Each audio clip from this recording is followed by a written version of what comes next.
All right, welcome. Today we are diving into something really, really cool, a place where electricity and magnetism basically crash into each other to create motion. We're going to talk about this invisible force that just appears when you run an electrical current through a wire that's sitting in a magnetic field. Honestly, it's the principle that literally makes our modern world spin. Okay, let's get into it. So here's our game plan for this explainer. We'll start by looking at the two main characters, electricity and magnetism. Then we'll see the magic that happens when they interact. That's called the motor effect. After that, we'll learn the rules that let us predict this force, we'll test them out with some actual problems, and then we'll wrap up by making sure all the big ideas are locked in. You know, this quote just hits the nail on the head. Back in the 19th century, people thought electricity and magnetism were totally separate things. But then, a few weird experiments hinted that, actually, they were deeply connected, kind of like two sides of the same coin. This led to this massive idea called electromagnetism, and that connection is exactly what we're digging into today. Okay, so to really get how they work together, we've got to understand them on their own first. So let's take a quick look at the two fundamental fields we're dealing with here, the one from a magnet and the one created by an electric current. So what we're looking at here is probably pretty familiar to you, a magnetic field. On the left, that's your classic bar magnet. Those lines you see, we call them magnetic field lines. They always point away from the North Pole and toward the South Pole. You can think of them as a map showing which way a tiny compass would point. And on the right, you can see if you set up two opposite poles, you get this really neat uniform magnetic field in between them. So that's the magnet's field. But what about the field from electricity? Well, when current flows through a wire, it creates its own magnetic field. To talk about that, though, we need a way to show a 3D direction on a 2D screen. So physicists came up with this really simple trick. Just imagine an arrow. If it's flying at you, you see the point, a dot. So a dot means the current is coming out of the page. If it's flying away from you, you see the feathers on the back, a cross. So a cross means a current is going into the page. Simple. So which way does this new field from the current actually point? For that, we've got something called the right-hand grip rule. And you should totally do this with me right now. Take your right hand, imagine a wire with current flowing upwards. Point your thumbs straight up along the wire. Now curl your fingers like you're grabbing it. The direction your fingers are curling, that's the direction of the magnetic field circling the wire. It's a super handy trick. So we have the field from our permanent magnet, and we have this new field created by the current in a wire. Let's move on and see the awesome thing that happens when we put them both together. This experiment shows it all perfectly. You've got a little strip of aluminum foil just hanging out between the north and south poles of a magnet. Nothing's happening. But the second you flip that switch and send a current through the foil, bam, it jumps. A force just appears from seemingly nowhere and gives it a push. This right here is the heart of what we're talking about. And this whole thing has a name, the motor effect. The really important thing to get is that this force isn't magic. It happens because those two magnetic fields, the one from the magnet and the one from the current in the wire, are interacting. They're pushing and pulling on each other. Where they line up, they get stronger. Where they oppose, they get weaker. This imbalance creates a push, a force, and we call that the electromagnetic force. Okay, so we know there's a force. Great. But in physics, it's all about being able to predict things. So how do we figure out which way the wire is going to move? And how strong is that push going to be? Well, let's learn the rules that run the whole show. I mean, this is the big question, right? If you're an engineer designing an electric motor, you have to know exactly which way the parts are going to spin.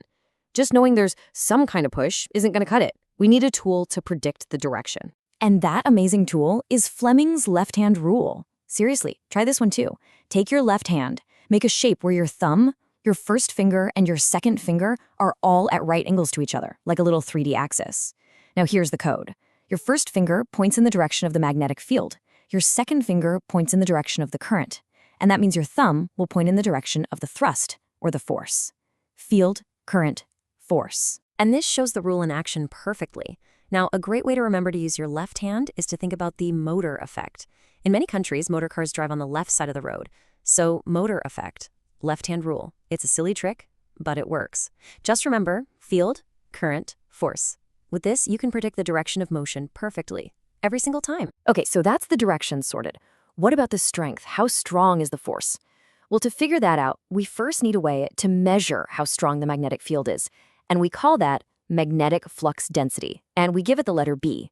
You can just think of it as how packed together or how dense the magnetic field lines are. A stronger magnet has a higher flux density, and we measure it in a unit called the Tesla. Yep, named after that Tesla, Nikola Tesla. So with that, we can finally unveil the master formula for the force. F equals B times I times L times sine theta. Let's break that down. F is the force. That's what we want to find. B is the magnetic flux density we just talked about, the field strength. I is the current flowing in the wire. And L is the length of the wire that's actually sitting inside the magnetic field. So what's up with that last part, the sine of theta? Well, take a look at the diagram. Theta is just the angle between the wire and the magnetic field lines. And here's the key part.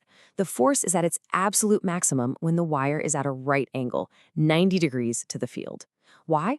Because the sine of 90 degrees is 1. But if the wire is running parallel to the field at 0 degrees, there is no force at all, because the sine of 0 is 0. So that angle, it's everything. Okay, so we've got a rule for the direction, Fleming's left-hand rule, and we've got the formula for the magnitude. We have our tools. So let's roll up our sleeves and see how we can actually use them to solve some real-world physics problems. Here's our first example.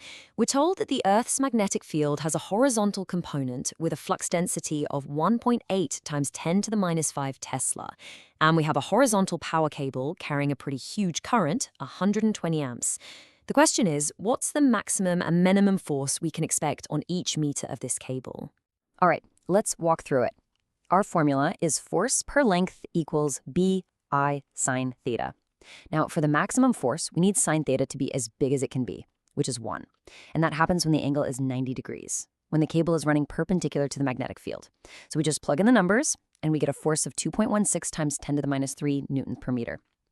Now, for the minimum force, we need sine theta to be 0. That happens when the angle is 0 degrees, meaning the cable runs parallel to the field. And in that case, the force is just 0. Nothing. Let's tackle another one. This time, we're looking at a tiny filament in a light bulb. It's just 3 centimeters long, it's got 0.4 amps running through it, and it's sitting in a magnetic field of 42 microteslas. Our job is to figure out the absolute maximum force it could feel. Okay, let's solve this. We use our formula, F equals BIL sine theta. Now, maximum force is the key phrase. That tells us the angle is 90 degrees, so sine of 90 is 1. The first thing we have to do is convert our units. Always watch out for the units. Centimeters become meters, and microteslas become teslas. Once that's done, we just multiply everything together, and we get our final answer, a teeny tiny 5.04 times 10 to the minus 7 newtons. It's not a lot of force for sure, but it is there.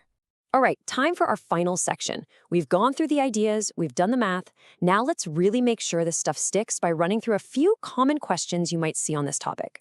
Let's do a little rapid-fire round. Question 1. What happens if you reverse the direction of the current? Well, if you use your left-hand rule and flip your second finger for current, your thumb for force has to flip too. So the direction of the force reverses. Easy. Next, what if you increase the current? Our formula is F equals BIL sine theta. Force is directly proportional to I. So if you crank up the current, you crank up the force. Simple as that. And finally, how does the magnetic field around a wire change as you get further away? It gets weaker. The field lines spread out so the density drops. The closer you are, the stronger the field. So let's end on this one big idea. We've seen that when you combine electricity and magnetism, you get a force, you get motion. And this is not just some obscure concept from a physics lab. It is quite literally the engine of our entire world. So think about it. Where do you see this motor effect in action every single day? It's in the fan that cools you down, the blender that makes your smoothie, the electric car driving down the street, even the tiny vibrations in your headphones that create sound. It's all based on this one fundamental, incredibly powerful interaction,